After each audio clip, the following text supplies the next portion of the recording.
Okay, so my daughter and I stayed at the Tucson can't talk, domestic violence shelter for um, like a month.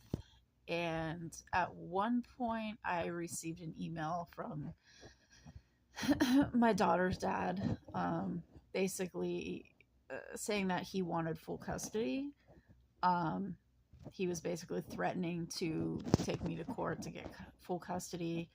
And basically, the words he used were, "The fact of the matter is, I can afford to take care of her and you can't." And I mean, the thing is that I was a full time mom to her, and that's why I didn't have a job. And he never really wanted to do anything to help us when we were there. So it was just kind of interesting that he would say something like that. But anyway, I printed out the email and I showed it to the people, like the people in the office at the shelter, and they were like concerned about it. And so they decided that they were going to transfer me to a shelter in Boulder, Colorado. Um, I did not have enough money for the bus or anything, though. They weren't like paying for my bus or ticket or anything. So my friend from Pennsylvania, who was the manager of the farm that I worked on when I was in college there, he was still a good friend, and he sent me some money. So I got the bus ticket, and we went to the shelter in Boulder. And it was different than the one in Tucson. It was a small house, basically, not too many people in it. I would say like maybe 10, 15 people in it.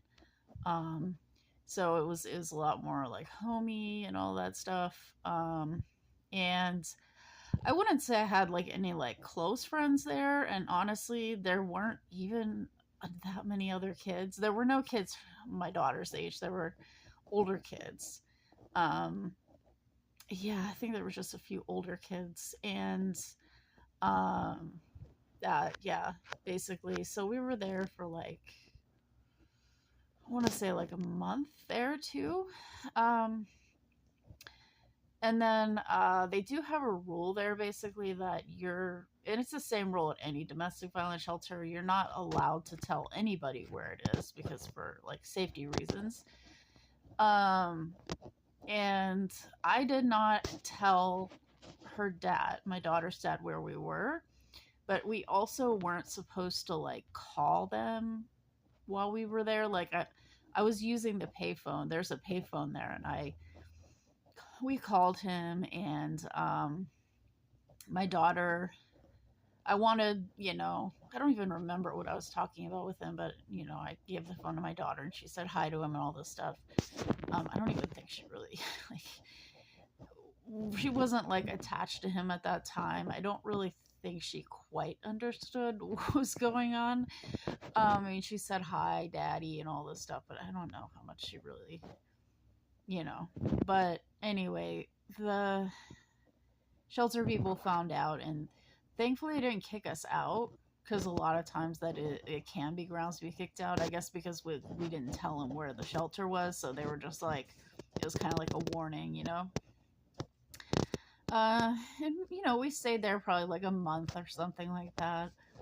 Um, yeah. So it was, the people there were really okay. The women that stayed there were okay. Some of them were a little intense.